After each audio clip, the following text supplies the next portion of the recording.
Hi guys! Well, today's chapter has lots of twists and turns. As most of the town is under water, we have this urgent emergency and all kinds of emotions surfacing from that. And while in the midst of it, something wonderful and unexpected happens, which really throws Celeste off as she learns something about Wes that causes her to do a complete 180. There's lots going on in this chapter. So are you ready to dive in? Let's go ahead and read.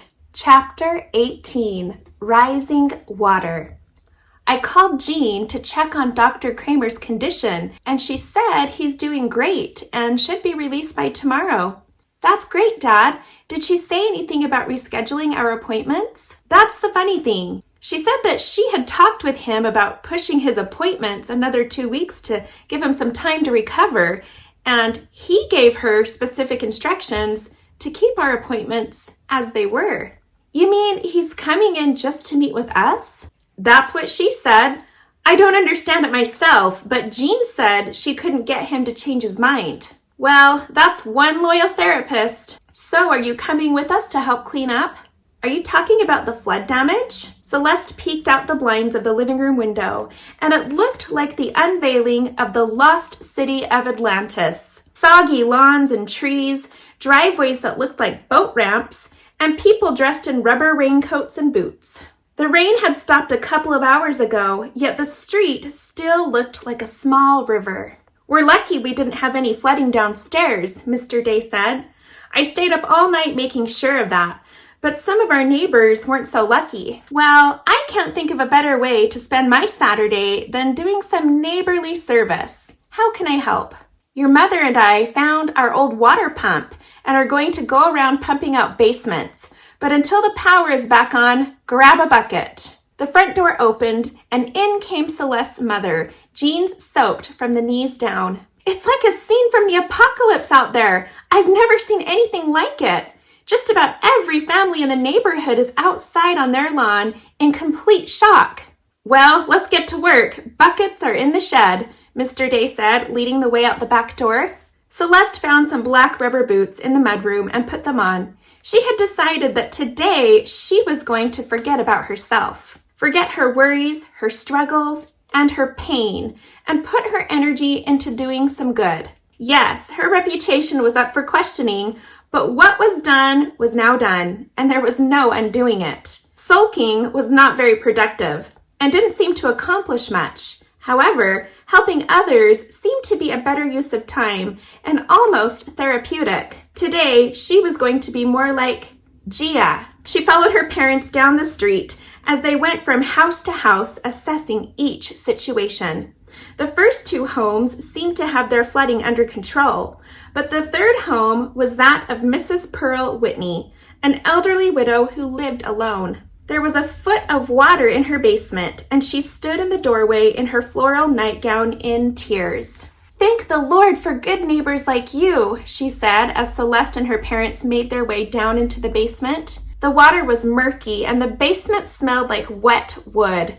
Boxes of valuable and sentimental items were stacked on top of the couches and tables. As other neighbors came to the aid, they formed a line up the stairs, handing buckets of water up and empty buckets down. After an hour, there was almost no difference in the water level. The power's back on, a neighbor yelled from the top of the stairs. Everyone applauded and cheered. Time to get the pump, Mr. Day said, giving the okay for the neighbors to disperse. In no time, the pump was plugged in and sending gallons of water out the back window into a nearby drain. Celeste couldn't tell who looked more relieved, Mrs. Whitney or her father. Celeste, go see who else needs their basement pumped, Mr. Day said as Celeste collected their buckets. As she made her way down the street, she noticed a news truck at the very end. In a teal jacket and black dress pants, there was Dana Guilford with Channel 8 News, interviewing someone on live TV. Celeste thought she recognized the person being interviewed, but from behind it was hard to tell. She made her way closer to have a better look. Dawn and Kate, right behind me here is the tree that was struck by lightning last night around 10:30.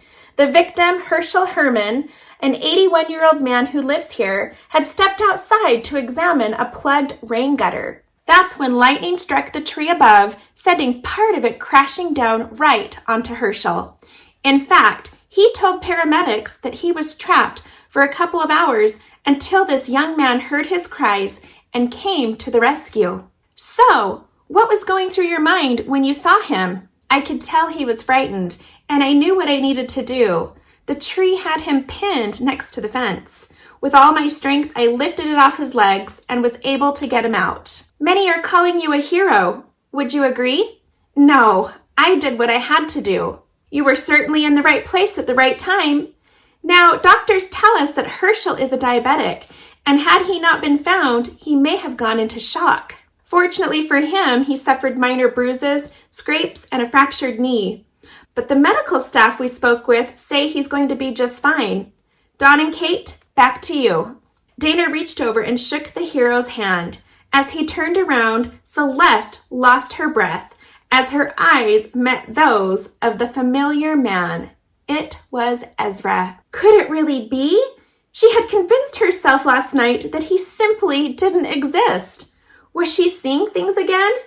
But clearly the news anchor had just spoken with him on live TV. He must be real. There was only one way to find out. Ezra, she said as he approached her. His wavy brown hair was damp and his gray pants were wet around the ankles. Those stunning blue eyes were electric, and when she looked at them, it was impossible to look away. Celeste, I'm so glad to see you.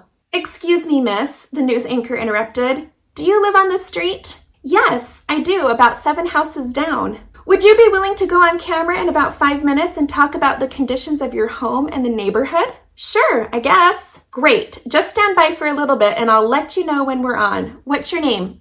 Celeste. Celeste, do you know this man that I just interviewed? Yes, I do. I had no idea what had happened last night until just now. Well, you're lucky to know such a heroic person. His story has been the only good news related to the storm. She turned around and began talking with the cameraman while adjusting her jacket.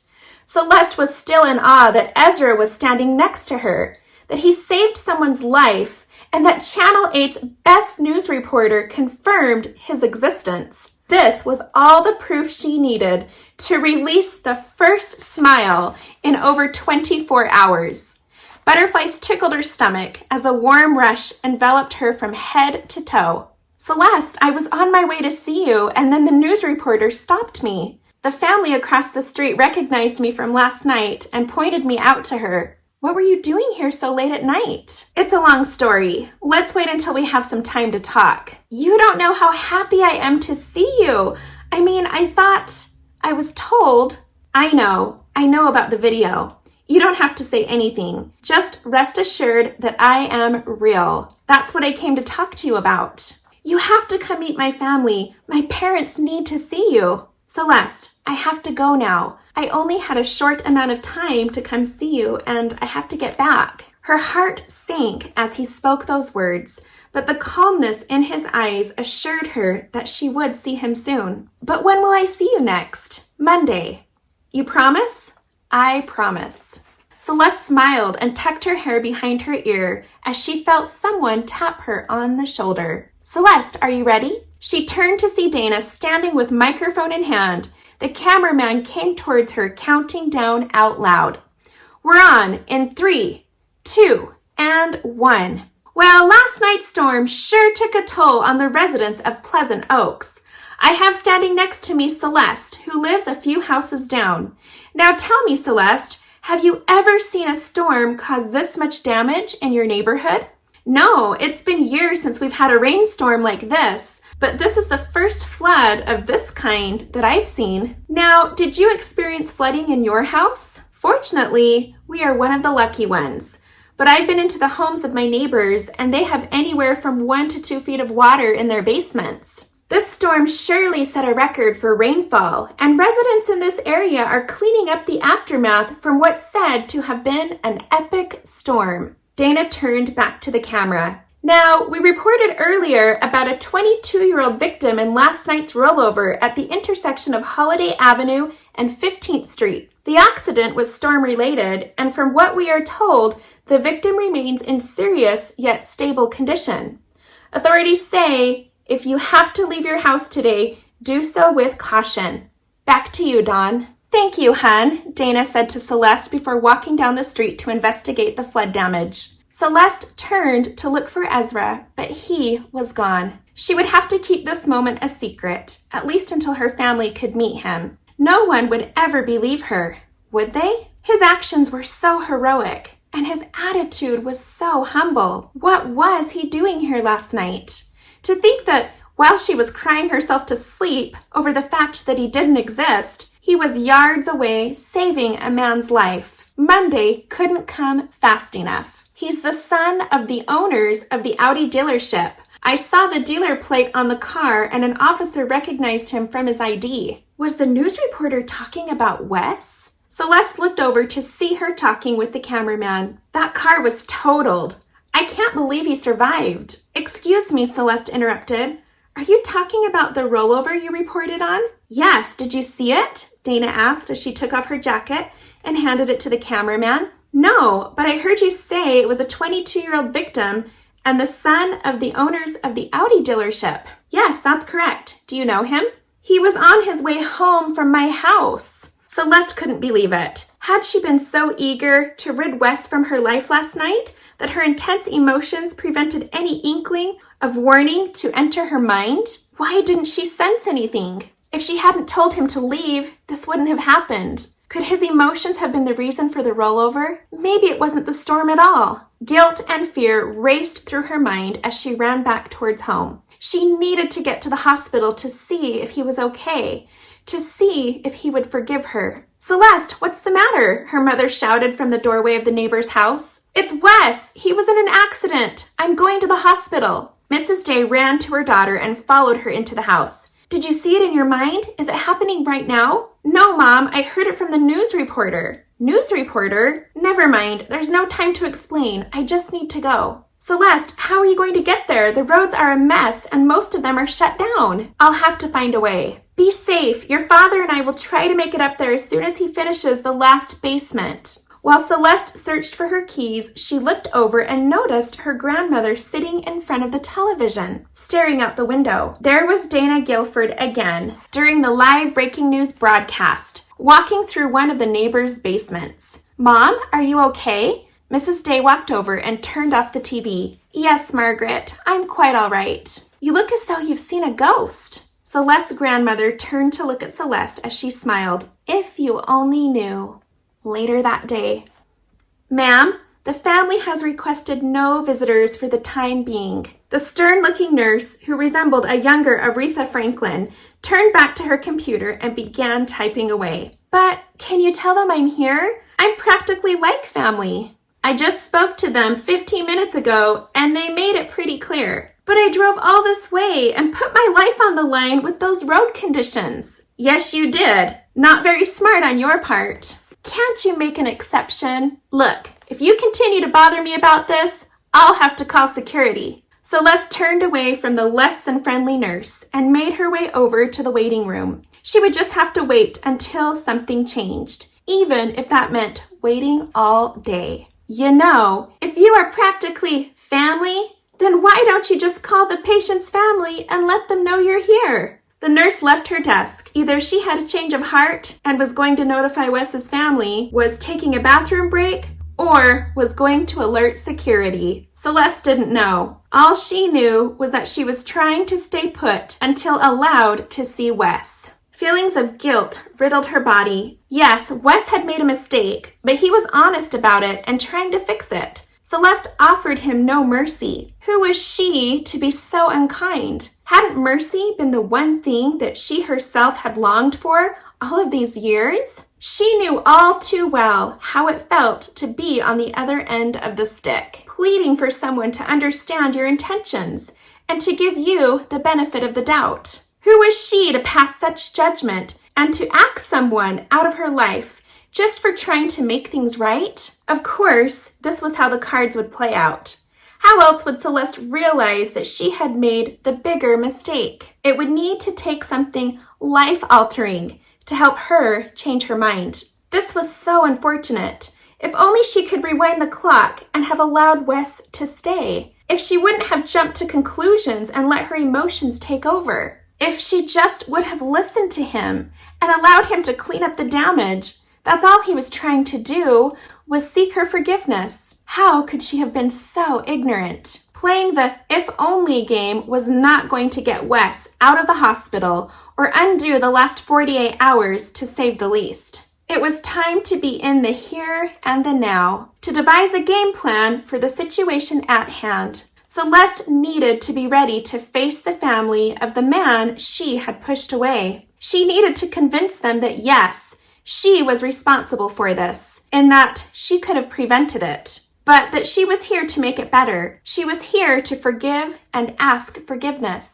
While anxiously rehearsing what she wanted to say, her thoughts were interrupted by the same nurse who had told her moments ago to leave. "Miss, room 306, and you're welcome." Completely caught off guard by the unexpected good news, Celeste delayed her response. "Thank you. Thank you so much." "Don't thank me, thank them. And you better hurry up before they change their mind." With a quickened step, Celeste made her way down the hall in search of room 306. 301, 302, 304. There it was, 306.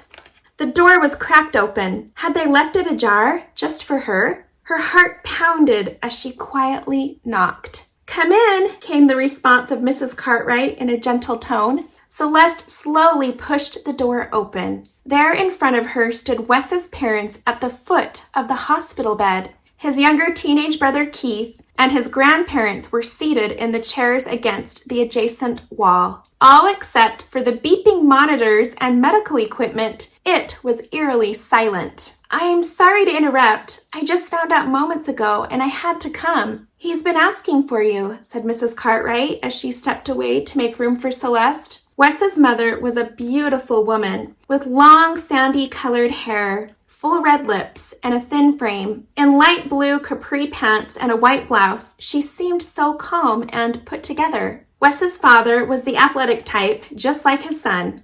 A very tall man with a full head of dark hair and a dark goatee. He stood next to his wife, looking very concerned. "How's he doing?" Celeste asked, not sure if she wanted to know the answer. "Better than I was an hour ago." Celeste looked down to see Wes lying in the hospital bed with his eyes fixed on her. Before she could think of what to say, questions and apologies came spilling from her lips. "What happened? I'm so sorry." "Don't be. Blame it on the rain." Celeste half-heartedly laughed at Wes's humor. It saddened her to see him this way, but hearing him talk just like his old self gave her some reassurance that he was going to be okay. "How do you feel?" "I can't speak for the rest of my body, but my heart sure feels like it's healing." Celeste smiled and reached for his hand. The IV tubes taped to his hand draped down the side of his bed. His forehead was bruised and bandaged, and his eyes looked as though they longed for sleep. "Wes, we're going to the cafeteria. We'll be back in a little bit." Wes's mother picked up her bag and left the room, followed by the rest of his family. Celeste could finally say what she came to say. "About last night,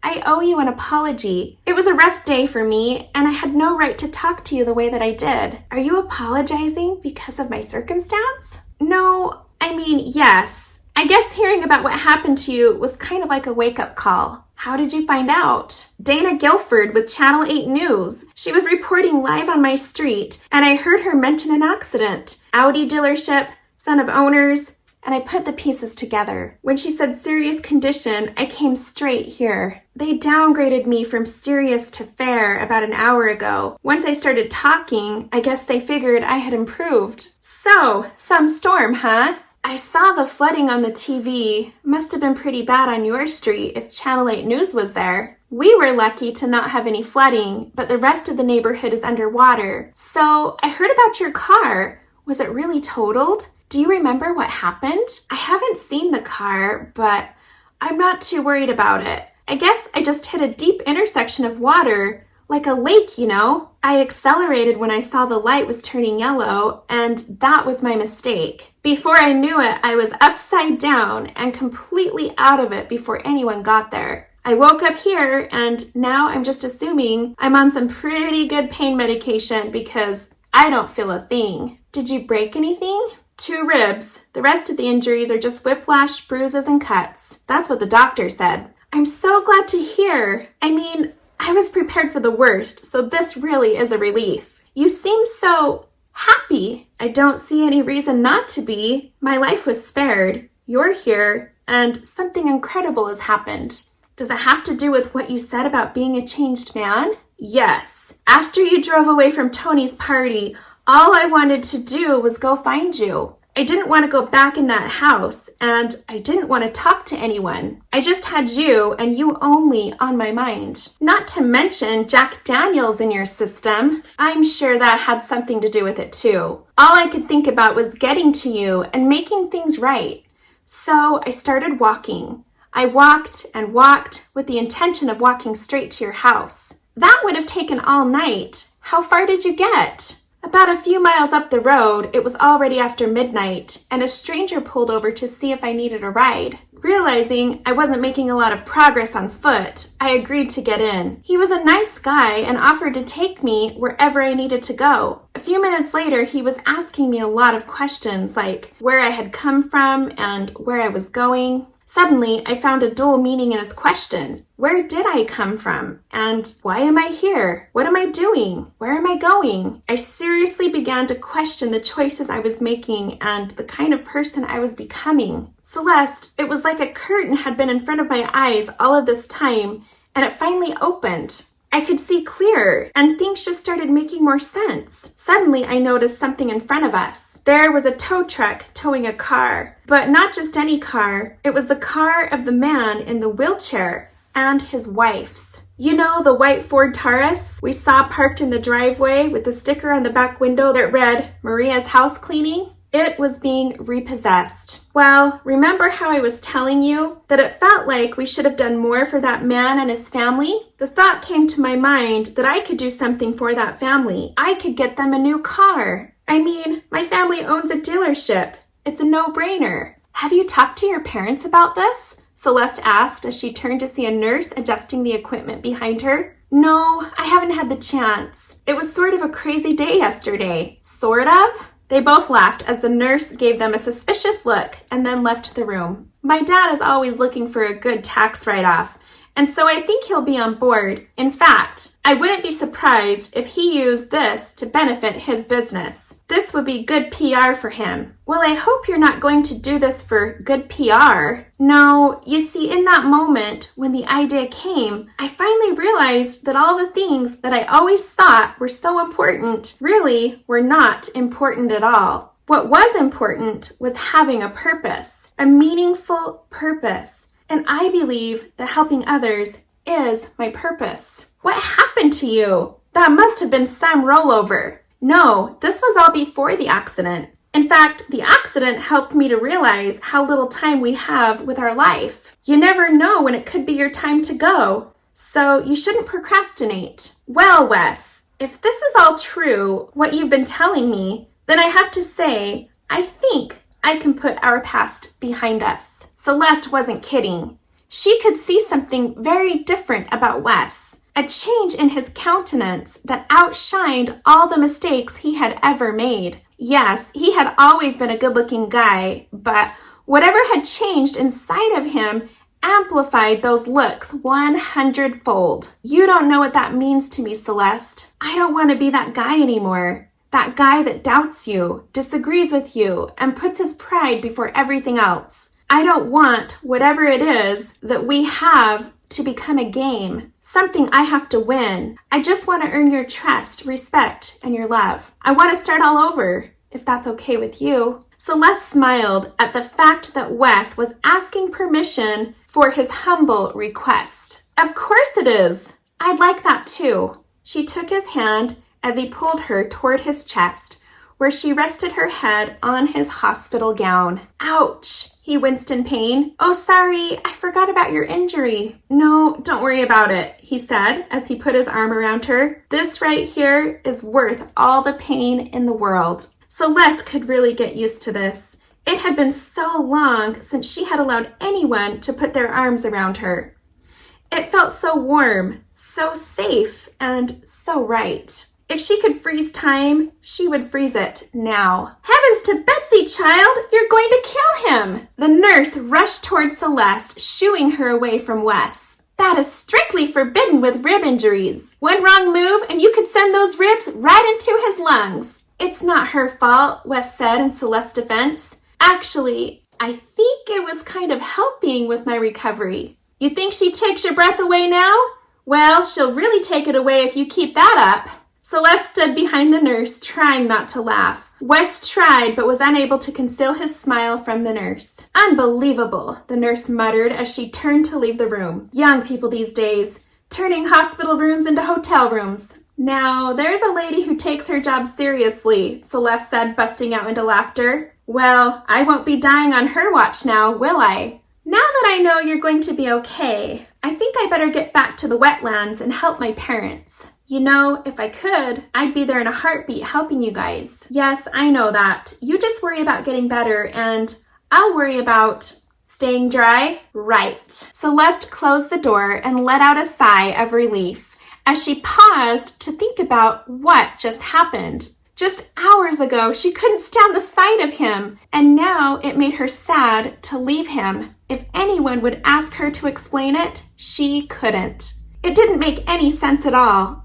But it didn't have to. Wes was starting a clean slate now, being open and honest about everything. What he didn't know was that Celeste couldn't say the same. Come Monday, everything in their world would change. And that's it for today's reading. I'll see you next time for Chapter 19, A Deadly Force.